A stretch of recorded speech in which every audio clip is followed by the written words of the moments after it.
In a captivating NHL quarter-to-final clash, the Dallas Stars clinched a decisive 5-3 victory over the Colorado Avalanche on May 10, 2024. The Stars took an early lead, ending the first period 1-0, and dominated the second with 3 additional goals.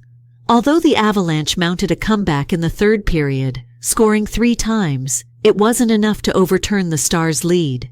The match, part of the 2023 NHL season, showcased the Stars' offensive strength and their ability to maintain a lead under pressure, propelling them one step closer to the championship in a game that kept hockey fans on the edge of their seats.